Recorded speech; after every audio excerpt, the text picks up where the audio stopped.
Two kids are making out outside of a barn in the town of Vengerberg when they come across a purple-eyed, deformed young girl named Yennefer. Yennefer has a hump and skewed jaw and is bullied by the two kids because of her deformities. As they abuse her, Yennefer suddenly vanishes and appears at a place called the Tower of the Gull, Aretuza. There is a man named Istred here. He explains to her that she opened a portal to come here and she has magical powers, but she can't believe him.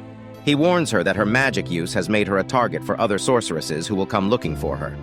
He takes out a flower, eats it, and opens a special kind of untraceable portal for her to go home. Sure enough, once Yennefer is home, a sorceress by the name of Tisaya arrives, claiming to want to buy pigs, but she actually wants to take Yennefer. Yennefer's father is already disgusted with Yennefer, so he agrees to sell her for half the price of a pig. Her mother protests because she knows Tisaya is a witch, but the father does not care. Tisaya takes Yennefer to Aretuza. At Aretuza, Yennefer is heartbroken that her father sold her at half the price of a pig and tries to commit suicide by slitting her wrist. She is not allowed to die.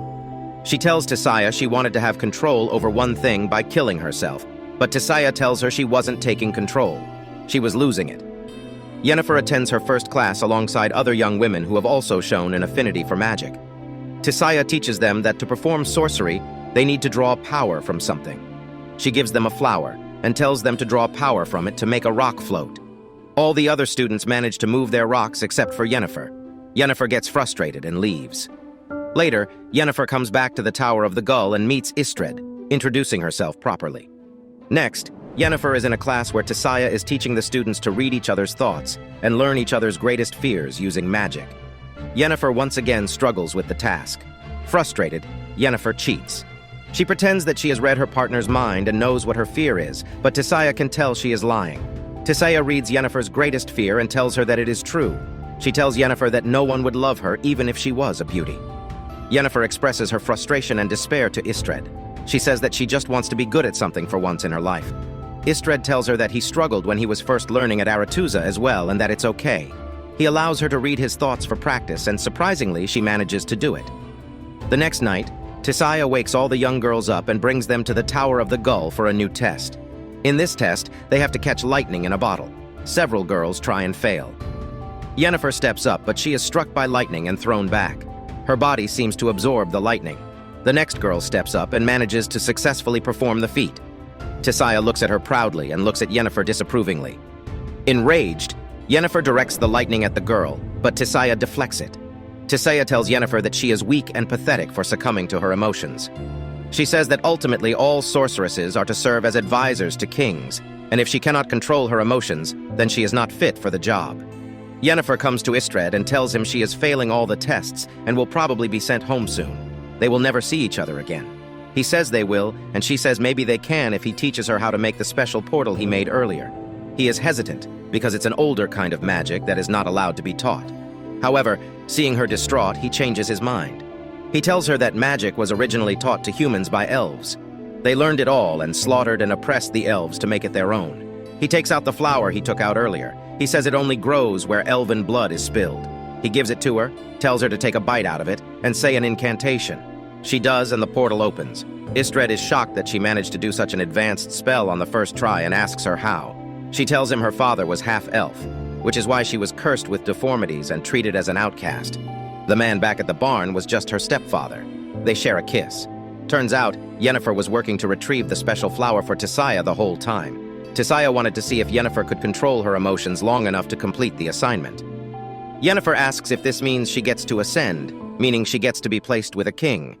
Tisaya tells her to listen for a knock.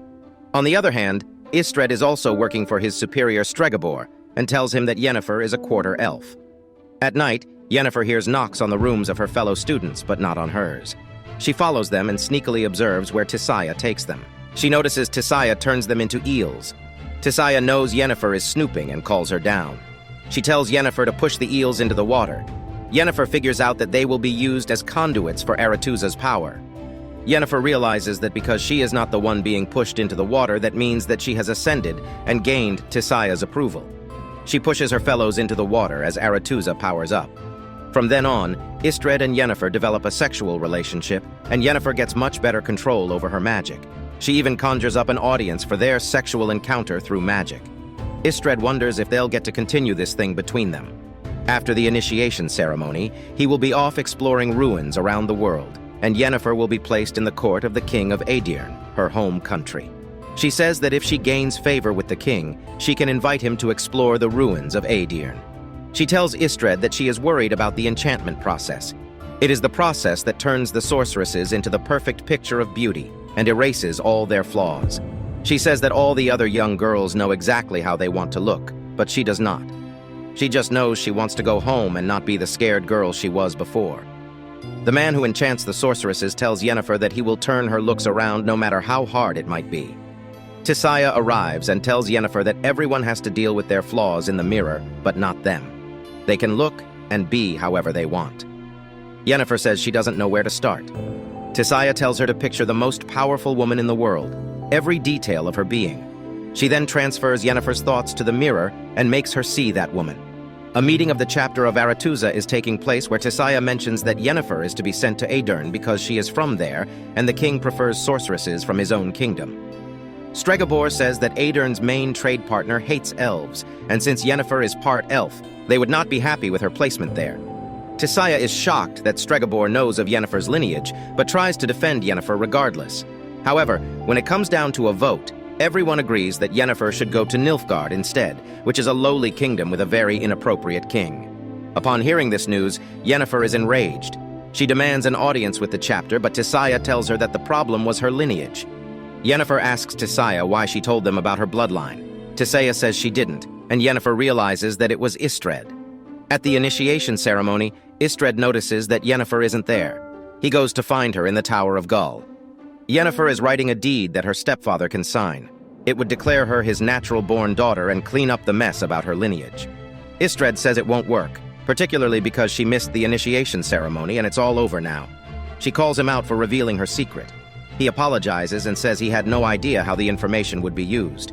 When she accuses him too much, he tells her that he knows she also spied on him for Tissaia. He says he can fix this. Yennefer can come with him and travel the world exploring ruins. Yennefer says that's his dream, and she does not wish to stand by as he fulfills it holding dustpans. This really upsets Istred because he thought Yennefer wanted to be with him. She reveals that she doesn't let him access all of her thoughts. He accuses Yennefer of being a pawn of Tissaia's. She says her world isn't as full of wonder and romance as his. He tells her no amount of beauty will help her if she keeps thinking like this.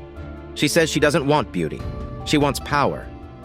Back at the initiation, all the young sorceresses are dancing with the kings in whose court they will serve. Yennefer goes to the wizard who enchants and tells him to start working on her. He says he needs to brew the herbs that will make her unconscious for the procedure. She says they have no time and tells him to begin immediately. He ties her to a chair and warns her that the procedure has a cost. If she goes through with it, she will never be able to have a child. She says she understands. She tells him to keep the marks on her wrists from when she tried to commit suicide and her purple elven eyes. He begins by removing her uterus, and Yennefer screams in pain. The uterus is used to make a special ink for the spell. He uses the ink to highlight the deformities on her body. The deformities begin to shift, and Yennefer's spine begins to straighten out. It is incredibly painful, and she writhes and screams in pain. She breaks her chains and falls to the floor in agony. Eventually, the process is completed and she passes out of exhaustion. Back at the initiation ceremony, Tissaia and Istred sense something, and just then doors of the room open. A gorgeous Yennefer walks into the ballroom. Everyone in the room is stunned at her beauty. She goes straight for the king of Aedirn because she knows he would prefer a sorceress from his own kingdom. She offers him her hand for a dance. Tissaia tries to interrupt, but the king is smitten by Yennefer's beauty and poise. Tissaia and the rest of the chapter of Aretuza realize that Yennefer has taken matters into her own hands, but at such a respectable gathering, they have no choice but to restrain themselves. Yennefer comfortably dances with the king of Aedirn, knowing that everyone around her is watching her every move. She relishes it. The end.